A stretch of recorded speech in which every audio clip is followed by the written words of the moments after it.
While heroin is still a major issue here in the Tri-State, we've discovered the number of heroin overdoses in the Tri-State has dropped in the last few weeks. And we told you how levels spiked back in August after heroin mixed with elephant tranquilizer was sold on area streets. Well, Jordan Burgess is asking what's behind the recent drop and whether future spikes can be prevented. Jordan?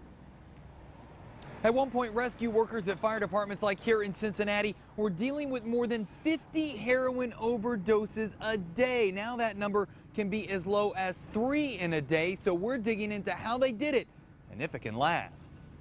This is a substate. Some of the most important work in the fight against heroin takes place in a room where the mannequins almost outnumber the people. It's been really successful. Inside this Norwood Police substation, a handful of workers with the Addiction Services Council try to get in touch with the 85 people in Norwood alone who have overdosed since July. If they can get them to agree to a face-to-face meeting, 75% of the time, they can get them into treatment. Sometimes it is just hard to make that first phone call. The spike in heroin overdoses in August has made that work even more urgent as they try to reach users before more doses of the elephant tranquilizer carfentanil hit the streets again. Most people really do want the help. We wanted to find out what's behind the drop in heroin overdoses and if they could spike again. It kind of gives us an indication that maybe there's not as much fentanyl or carfentanil on the street, and hopefully some of the efforts that we've been making are making a little bit of difference in that. Police have made several arrests.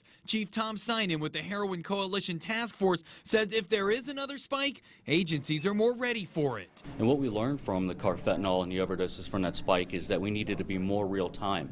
So back then we were doing weekly numbers. Now we get daily numbers, and we're monitoring this by the day. So it allows us to respond a lot quicker. Even in the most unlikely of places, they're now keeping a close watch on the impact of heroin. It's a testament to our community that we've all been kind of willing to step up the game on this.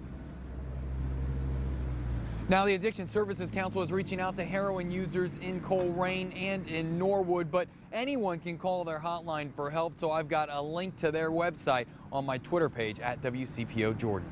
Reporting live, Jordan Burgess, 9 on your side.